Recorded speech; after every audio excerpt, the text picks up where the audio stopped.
Hello बच्चों, स्वागत है आप सबका हमारे इस नए लेक्चर में सीक्वेंस एंड प्रोग्रेशंस के। और बच्चों, आपको याद ही होगा कि हम एक स्टैंडर्ड बुक को सॉल्व कर रहे हैं जिसका नाम आपको नीचे डिस्क्रिप्शन बॉक्स पर दिखाई देगा। और बहुत ही अमेजिंग बच्चों ये बुक है जिसमें कि बहुत ही अच्छे सवाल हैं, ऐसे सवाल हैं जिन्हें अगर आप बनाएं तो आपके सारे कंसेप्ट बढ़िया से क्लियर हो जाएंगे और आप कंसेप्चुअली अच्छे से स्ट्रांग भी रहेंगे। लेकिन बच्चों, आप में से कई सारे बच्चे ऐसे भी होते हैं जिनका कोई ना कोई थियोरिटिकल पोर्शन कमजोर रह जाता है। तो आपको बच्चों देखिए, घबराने की बिल्कुल कोई भी बात नहीं है। थियोरिटिकल पोर्शन को स्ट्रांग करने के लिए आप इस प्लेलिस्ट को रेफर कर सकते हैं। इस प्लेलिस्ट में मैंने वो सारे कंसेप्ट्स कवर किए हैं जो आपके जेई की जर्नी को आसान बनाएंगे। जो एग्जाम के लिए रेलेवेंट है वो सारे टॉपिक्स इस प्लेलिस्ट में कवर हैं, जिसका लिंक आपको नीचे डिस्क्रिप्शन बॉक्स पर भी मिल जाएगा। तो आप अगर थियोरिटिकली कमज़ोर हैं तो पहले आप एक बार इस प्लेलिस्ट को ज़रूर चेक करें, अपने सारे कंसेप्ट्स को क्लियर कर लें और फिर लौट आइए इस लेक्चर पे और हमारे साथ चलिए शुरू करिए अपने क्वेश्चंस की प्रैक्टिस को। सो बच्चों, लास्ट लेक्चर में हमने क्वेश्चन नंबर 8 तक बना लिया था एक्सरसाइज 1 में। आज हम देखते हैं क्वेश्चन नंबर 9। तो हमारे पास जो क्वेश्चन नंबर 9 दिया हुआ है एक्सरसाइज 1 का, उसमें लिखा है the sum of the infinite series. और आपके पास सीरीज दी हुई है 3/11 प्लस 33 डिवाइडेड बाय 11 का स्क्वायर प्लस 333 डिवाइडेड बाय 11 का क्यूब एंड सो ऑन। ठीक है, आपको बच्चों इस सीरीज का इनफाइनाइट सीरीज का सम बताना है। ठीक है ना, सम ऑफ द इनफाइनाइट आपको ये सीरीज बतानी है। अब इमेजिन करिए अगर बच्चों इस सीरीज को मैं S बोल दूं, अगर इन सबका जो सम है अगर मैं उसको S बोल दूं, तो मैं आपको बोलता हूं बच्चों कि आप एक चीज 100% जो समझ पा रहे हैं वो क्या है, ऊपर जो भी चल रहा है उसको आप इग्नोर करते हुए आप फिलहाल नीचे देखिए, नीचे क्या चल रहा है। तो नीचे हमको बच्चों एक बात समझ में आती है कि यार नीचे तो 11 फिर 11 का स्क्वायर फिर 11 का क्यूब इस तरीके से टर्म्स लिखे हुए। मतलब कि अगर मैं इसमें ऐसा करूं कि मैं 11 से 1/11 से मल्टीप्लाई कर दूं, पूरी सीरीज को अगर मैं 1/11 से मल्टीप्लाई कर दूं और एक एक टर्म आगे खिसका के लिख दूं, तो यहां से देखिए मेरे पास क्या आ जाएगा, ये जो 3/11 था ये अब हो जाएगा 3/11 स्क्वायर, ये जो 33/11 स्क्वायर था अभी हो जाएगा 33/11 क्यूब। ये सब एक एक टर्म्स आगे मैंने खिसका दिए। अब आप इनको सब्ट्रैक्ट करो, तो जैसे आप सब्ट्रैक्ट करोगे तो s माइनस s/11 इसकी वैल्यू हमारे पास कितनी आएगी, 3/11 एज इट इज है, प्लस 33/11 का स्क्वायर माइनस 3/11 स्क्वायर, ये आपके पास आ जाएगा 30/11 स्क्वायर प्लस 333 माइनस 33, तो ये हमारे पास कितना आ जाएगा 300, तो plus 300/11 cube and so on. ये हमारे पास चीज आती है। अब इसमें यार मुझे बहुत आसानी से एक बात समझ में आती है कि s माइनस s/11 तो क्या होगा 10s/11, और इसकी वैल्यू देखो किसके बराबर आ गई, तो इस पूरे में से बच्चों अगर आप ध्यान से देखेंगे तो बेसिकली 10/11 मल्टीप्लाई होते जा रहे हैं। देखो आप इसको ऐसे समझो, ये लिखा हुआ है 3/11, फिर इस 3/11 में आपने मल्टीप्लाई कर दिया 10/11 को, तो आपके पास देखिए क्या बन गया 30/11 स्क्वायर बन गया। फिर इसमें अगेन आपने 10/11 मल्टीप्लाई कर दिया, तो 3/11 इंटू 10/11 का स्क्वायर। तो देख लो जैसे ही आपने 10/11 मल्टीप्लाई किया तो ये 100/11 स्क्वायर 11 क्यूब, तो ये 300/11 क्यूब बन गया। मतलब ये जो पहले सीरीज आपको समझ में नहीं आ रही थी, सिर्फ आपने एजीपी का कंसेप्ट देखते हुए इसको s/11 से मल्टीप्लाई किया 1/11 से और सॉल्व किया, तो अब आप देख सकते हैं कि ये जो सीरीज है बच्चों ये तो एक ज्योमेट्रिक प्रोग्रेशन है और आपको इस ज्योमेट्रिक प्रोग्रेशन में इनफाइनाइट टर्म्स तक का सम निकालना है। तो बहुत आसान सी बात है, इसको हम क्या लिख सकते हैं 10s/11 is equal to infinite GP का सम कितना होता है बच्चों, sum up to infinite GP आपके पास होता है a/1 - r, जिसमें a जो होता है वो फर्स्ट टर्म होता है और r जो होता है वो कॉमन रेशियो होता है। तो क्लियरली आपको दिखाई दे रहा है first term is 3/11 upon 1 minus common ratio कितना है, किससे मैं मल्टीप्लाई कर रहा हूँ 10/11 से, तो यहाँ पे आ गया 10/11, तो यहाँ से अपने पास आ गया 10s/11 इज इक्वल टू ये आ गया 3/11 divided by 1 minus 10/11 is 1/11, 11 minus 10 is 1/11, ये बाय 11/11 से तो गया। तो यहाँ से अपने पास s की वैल्यू क्या आ गई, तो 11 इंटू 3 तो 33/10, s की वैल्यू हमारे पास आ जाती है 33/10, मतलब यही अपना आंसर होना चाहिए। चलिए एक बार बच्चों जल्दी से इसको चेक कर लेते हैं।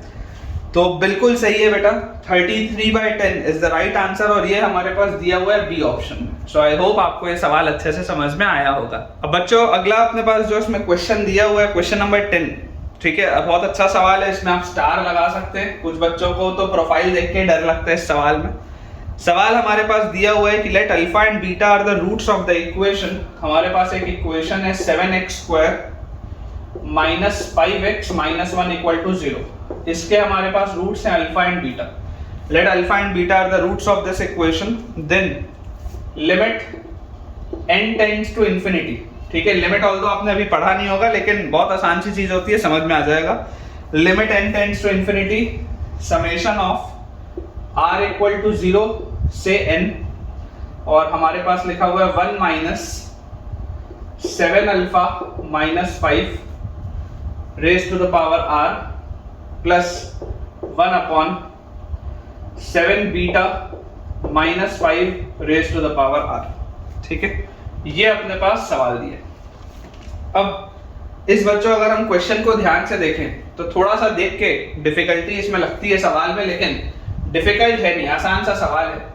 अपन इसमें देखिए लॉजिकली सोचिए, अगर आप अल्फा यहां पर रखेंगे तो 7 अल्फा स्क्वायर माइनस 5 अल्फा की वैल्यू 1 के बराबर आएगी। अल्फा अगर यहां रखूंगा तो 7 अल्फा स्क्वायर माइनस 5 अल्फा की वैल्यू 1 के बराबर आएगी। तो यहां से मैं बोल सकता हूं अल्फा अगर मैं कॉमन ले लूं तो alpha into 7 alpha minus 5 will be equal to 1, या 7 अल्फा माइनस 5, 7 अल्फा माइनस 5 को मैं बोल सकता हूं 1 बाय अल्फा। 7 अल्फा माइनस 5 को मैं बोल सकता हूं 1 बाय अल्फा। ये बात आती है समझ में। सिमिलरली बच्चों हम और क्या बोल सकते हैं, अगर मैं अल्फा ना रख के बीटा यहाँ पर रखा हुआ होता तो 7 बीटा माइनस 5 की वैल्यू किसके बराबर आ जाती, 1 बाय बीटा के। 7 बीटा माइनस 5 की वैल्यू क्या आ जाती, 1 बाय बीटा के बराबर। अब आप इसको यहाँ पर रख के देखो, जैसे आप इसको यहाँ पर रखेंगे तो आपको क्या निकालना है, limit n tends to infinity summation of r equal to 0 से n, और यहाँ पर आपके पास जो लिखा हुआ है देखो, ये 7 अल्फा माइनस 5 है। 7 alpha minus 5 is 1 by alpha, मतलब ये लिखा हुआ है alpha raise to the power r plus beta raise to the power r। ये हमारे पास चीज लिखी, ठीक है। तो बच्चों देखो, अब ये आपके पास जैसे ही आप r को 0 से n यहाँ पर रखोगे तो ये बेसिकली क्या है, जब आप r की वैल्यू 0 रखोगे, r की वैल्यू 0 रखने पे यहाँ पे मिलेगा अल्फा की power 0 is 1 plus alpha square, और ऐसा करके ये n तक आप लेके जाते हैं, लेकिन n किसको अप्रोच कर रहे हैं, इंफिनिटी को। तो यहाँ पर आपके पास इनफाइनाइट टर्म्स है, ठीक है। और इसमें आपका और ऐड क्या हो रहा है, ये वाला आपकी चीज ऐड हो रही है। तो देखो, जब आप r की वैल्यू 0 रखते हैं तो 1 प्लस बीटा स्क्वायर, और ये भी आपके पास इस तरीके से चलता तो कहां तक चलता, ये भी इनफाइनाइट टर्म्स तक चलता, क्योंकि n जो है वो इंफिनिटी को अप्रोच कर रहा है। तो ये दो अलग अलग आपके पास इनफाइनाइट टर्म्स की सीरीज लिखी है। तो बेसिकली अगर आपको इसको सॉल्व करना है तो बहुत आसानी से अपन देखो, इनफाइनाइट टर्म्स तक का सम क्या होता है, तो a बाय 1 माइनस r मतलब 1 by 1 minus alpha plus 1 by 1 minus beta. Simple, बस ये है 1 by 1 minus alpha plus 1 by 1 minus beta, केवल इतनी सी चीज है। तो यहां से देखिए आपके पास अब क्या चीज आ जाएगी बच्चों, जैसे ही आप इसको ध्यान से देखेंगे तो आपके पास यहां से एक चीज आएगी कि जब आप एलसीएम लेंगे तो 1 minus beta plus 1 minus alpha divided by 1 minus alpha into 1 minus beta, ठीक है। ये अपने पास चीज आ गई, और जैसी बच्चों ये चीज हमारे पास आई तो अब इसको अपन यहाँ पर सॉल्व कर लेते हैं। 1 प्लस 1 ये आ गया 2 माइनस कॉमन, ब्रैकेट के अंदर आ गया alpha plus beta divided by, multiply करेंगे तो 1 माइनस अल्फा माइनस बीटा, तो माइनस अल्फा प्लस बीटा और प्लस अल्फा बीटा, ठीक है। ये अपने पास आ गई चीज। अब जैसे हमारे पास ये चीज आ गई तो देखो आपके पास सम ऑफ रूट्स क्या है, अल्फा प्लस बीटा, यहाँ पे अपन लिख देते हैं sum of roots is minus B by A मतलब 5 by 7, product of roots is C by A मतलब माइनस 1 बाय 7। यहाँ पर जैसे रखेंगे तो 2 minus 5 by 7 divided by 1 minus 5 by 7 और प्लस अल्फा बीटा तो माइनस 1 बाय 7। तो 7 into 2 14 minus 5 is 9 by 7 divided by, यहाँ पर minus 5 by 7 minus 1 by 7 minus 6 by 7, तो 1 माइनस 6 बाय 7 इज 1 बाय 7। 7 से 7 गया, 9 इसका आंसर आता हुआ दिखाई देता है। तो एक बार चेक कर लेते हैं बच्चों, तो बिल्कुल सही है, ए ऑप्शन में हमारे पास 9 दिया हुआ है, A option is the right answer. तो बच्चों बहुत ही अमेजिंग क्वेश्चन था क्वेश्चन नंबर 10, और उससे ज्यादा अच्छा सवाल है क्वेश्चन नंबर 11। बेसिकली इसमें मिक्स्ड कंसेप्ट यूज होंगे। आप में से कई सारे बच्चों ने हो सकते हैं अभी टॉपिक्स ना पढ़े हो तो आपको प्रॉब्लम आ रही हो, लेकिन हाँ, जो भी 12th के बच्चे इसको देख रहे हैं उन्हें ये सारी चीजें समझ में आ रही होंगी, और जो 12th पास के बच्चे, जो ड्रॉपर बैच के बच्चे, वो भी ये सारी चीज समझ पा रहे होंगे। और 11th के बच्चों को भी देखो, घबराने की जरूरत नहीं है, देर सवेर तो पढ़ना ही है, अभी सिर्फ लिख के चलो, जितना समझ में आए उतना अच्छा है, ठीक है। तो हमारे पास लिखा हुआ है इन अ ट्राइंगल ABC, आपके पास एक ट्राइंगल है ABC, इसमें दिया है sides A, B and C are in GP। जो A, B और C साइड्स हैं, ये साइड के लेंथ्स हैं, ठीक है, ये ज्योमेट्रिक प्रोग्रेशन में है। And angles A, B and C are in AP। जो एंगल A, एंगल B और एंगल C है, ये अरिथमेटिक प्रोग्रेशन में है। तो आपको बोला जा रहा है area of the triangle is 3√3। Area of the triangle को हम डेल्टा से रिप्रेजेंट करते हैं, आपको ये पता ही है, हम सॉल्यूशंस ऑफ ट्राइंगल में ये चीज पढ़ाते हैं, जो ट्रिग्नोमेट्री का 3rd चैप्टर होता है। तो आपको बताना है capital R plus small r की वैल्यू क्या होगी, सर्कम रेडियस प्लस इन रेडियस की हमको वैल्यू बतानी है इस क्वेश्चन में, ठीक है। अमेजिंग सा बच्चों ये क्वेश्चन है, अगर आपको ये बनता है तो आपके बहुत सारे कंसेप्ट स्ट्रांग हो जाएंगे।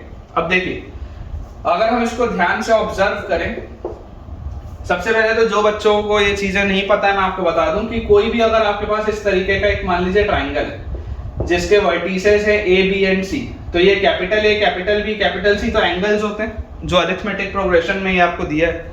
कैपिटल A के सामने वाले साइड को स्मॉल a बोला जाता है, कैपिटल की B के सामने स्मॉल b और कैपिटल C के सामने स्मॉल c। ये 3 साइड्स आपको बोले जा रहे हैं GP में, ठीक है।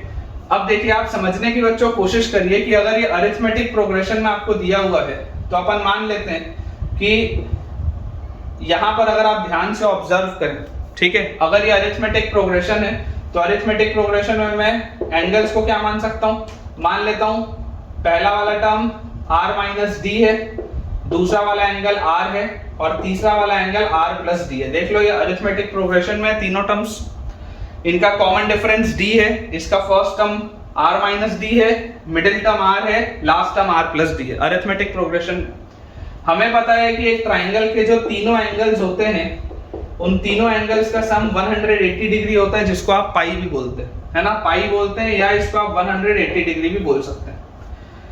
तो यहां से आप बोल सकते हैं R minus D plus R plus D, इसकी वैल्यू आपको 180 डिग्री दी हुई है। तो यहां से बच्चों हमारे पास जो चीज आएगी वो क्या आएगी कि 3R की वैल्यू आएगी 180 डिग्री, तो R की वैल्यू आ जाएगी 60 डिग्री, ठीक है। इसका मतलब एक एंगल आपको क्या मिल गया, एक एंगल आपको 60 डिग्री मिल गया। अगर R 60 आ गया तो एंगल A हो गया 60 माइनस D, एंगल B हो गया 60 डिग्री और एंगल C हो गया 60 प्लस D। ये हमारे पास चीज आ गई, इतने में तो कोई प्रॉब्लम नहीं, ठीक है ना। ये वाला एंगल आपको 60 डिग्री मिल चुका है। अब इसके बाद हमको यहाँ पर दिया हुआ है कि ABC GP में भी है, तो अगर ABC GP में है मतलब कि B स्क्वायर की वैल्यू AC के बराबर होगी, ये बात हमको आती है समझ में। तो if B square equal to AC, तो आपको अब एक जो चीज बच्चों पता होनी चाहिए कि B की वैल्यू होती है 2R sin B के बराबर, A की वैल्यू होती है 2R sin A के बराबर और C की वैल्यू होती है 2R sin C के बराबर। ये स्मॉल c है, ये कैपिटल C है, ठीक है। ये रूल्स होते हैं जो साइन लॉ में भी आता है, ये सारी चीजें आप पढ़ेंगे अगर आपने नहीं पढ़ी है, तो घबराने की इसमें बात नहीं है।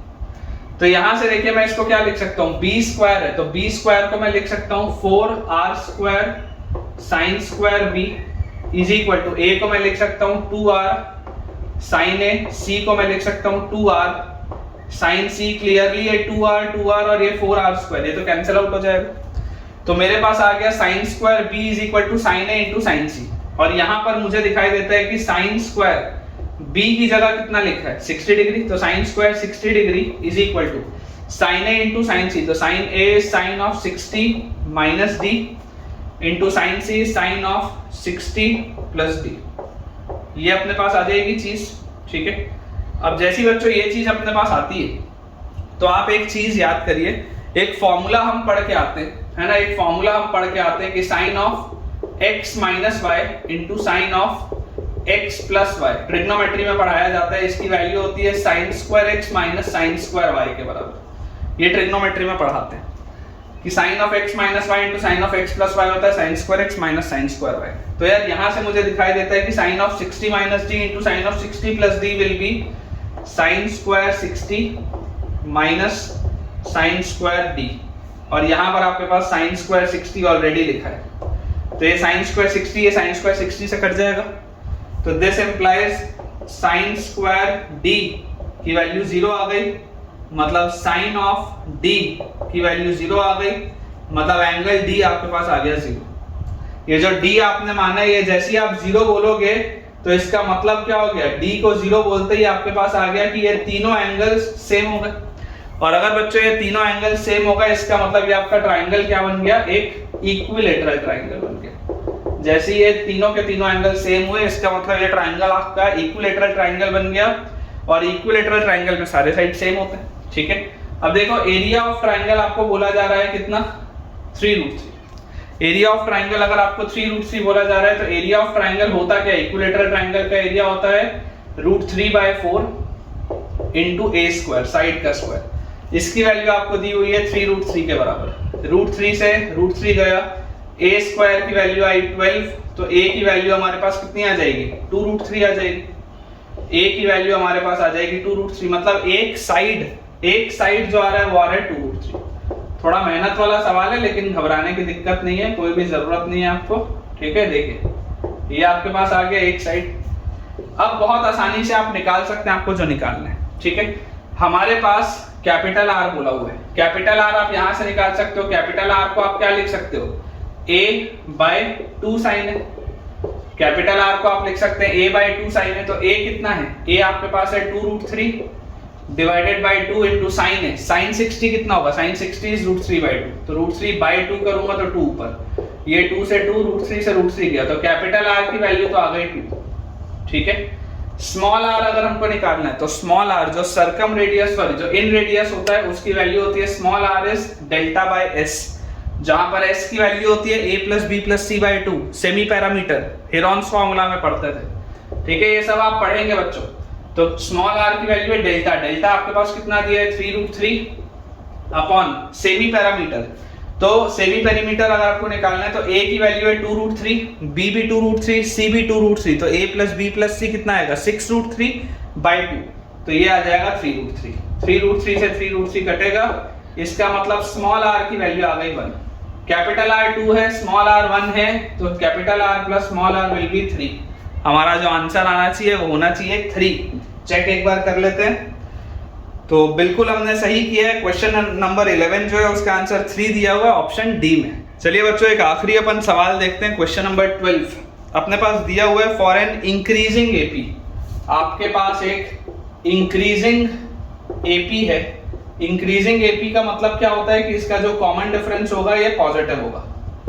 इंक्रीजिंग एपी मतलब कॉमन डिफरेंस जो होगा ये पॉजिटिव होगा। तो for an increasing AP a1 a2 a3 से an, a1 a2 a3 से लेकर an तक, इस इंक्रीजिंग एपी के लिए a1 plus a3 plus a5, a1 plus a3 plus a5, इसकी वैल्यू जो है ये दी हुई है -12, ठीक है। a1 plus a3 plus a5 is -12 and a1 into a3 into a5, a1 into a3 into a5, इन तीनों का प्रोडक्ट हमारे पास दिया हुआ है 80, ठीक है।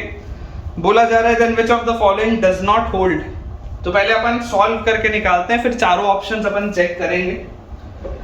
अब देखिए अगर बच्चों आप इसको सॉल्व करना स्टार्ट करें तो मैं आपको बोलता हूं, आप तो सिंपली ऐसा मान लीजिए कि आप a3 को ले लीजिए स्मॉल a के बराबर, ले सकते हैं। a3 को आप ले लीजिए स्मॉल a के बराबर, a2 को आप ले लीजिए small a minus D, a1 को आप ले लीजिए स्मॉल a माइनस 2d। फिर इस कड़ी में आप आगे बढ़ेंगे तो a3 के बाद a4 आपके पास आ जाएगा small a plus d, a5 आपके पास आ जाएगा स्मॉल a प्लस 2d। इस तरीके से हम टर्म्स को ले सकते हैं। क्लास 10th में हमने पढ़ा है कि किस तरीके से आपको टर्म्स लेने चाहिए ताकि आपका कैलकुलेशन आसान हो। क्लियरली दिखाई दे रहा है a1 a2 a3 a4 a5 ये सारे के सारे टर्म्स AP में है, कॉमन डिफरेंस इसका D है, ठीक है। अब देखिए हमें इसमें बोला क्या जा रहा है, हमें इसमें बोला जा रहा है कि a1 plus a3 plus a5, तो a1 है a माइनस 2d, A3 है A और A5 है A प्लस 2D।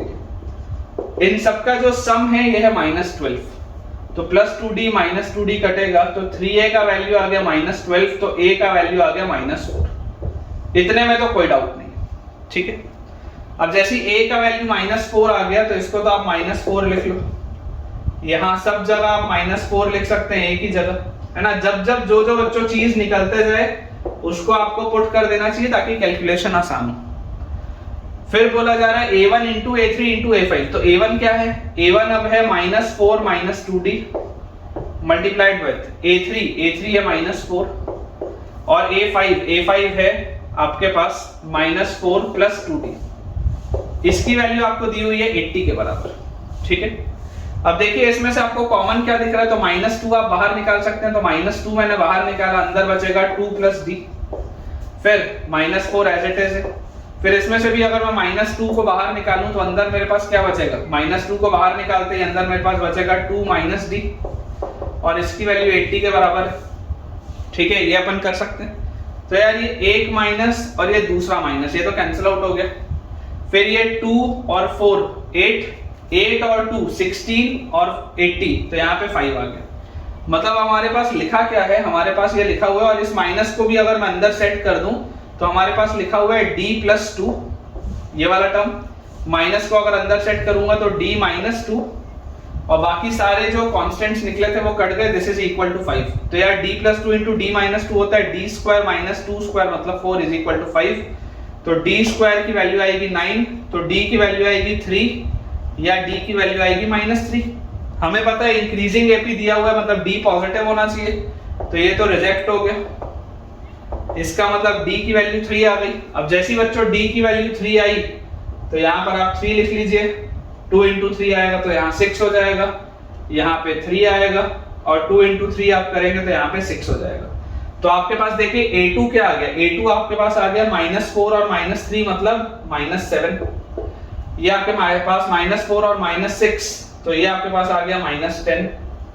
ये -4 प्लस 3, तो ये हमारे पास आ गया -1 और 6 -4 ये हमारे पास आ गया 2। ये टर्म्स देखो मैं निकाल चुका हूं। अब मैं चारों ऑप्शंस देखता हूं कि चारों ऑप्शंस दिए क्या है। A1 की वैल्यू दी है -10, ये तो सही है, कोई दिक्कत नहीं। A2 की वैल्यू दी है -1, क्या A2 -1 है क्या? नहीं, ये गलत स्टेटमेंट है। आपसे ये पूछा जा रहा था which of the following does not hold good, कौन कौन गलत है, तो बी ऑप्शन गलत है, बी ऑप्शन अपना आंसर आ चुका है। थर्ड ऑप्शन देख लेते हैं, A3 दिया हुआ है -4, क्या A3 -4 है? बिल्कुल सही। फोर्थ ऑप्शन दिया हुआ है A5 इज इक्वल टू 2, क्या A5 की वैल्यू 2 है? बिल्कुल सही। मतलब इसका बच्चों जो आंसर होगा वो होगा बी ऑप्शन, क्योंकि बी ऑप्शन में गलत दिया हुआ है। तो इसके साथ बच्चों हम अपने आज के लेक्चर के एंड पे पहुंच चुके हैं। मुझे पूरी उम्मीद है कि आपको आज का लेक्चर बहुत बढ़िया तरीके से समझ में आया होगा, सारे आपके कंसेप्ट्स क्लियर हुए होंगे। तो अगर आपने आज का लेक्चर एंजॉय किया है और अगर आपको आज फायदा हुआ है तो जल्दी से इस वीडियो को लाइक करें, चैनल को सब्सक्राइब करें और अपने सारे फ्रेंड सर्कल में जो भी JEE एस्पिरेंट्स को आप जानते हैं उनसे इस वीडियो को और इस चैनल को रेफर करें ताकि उन सबकी पढ़ाई बहुत बढ़िया तरीके से हो पाए। Thank you.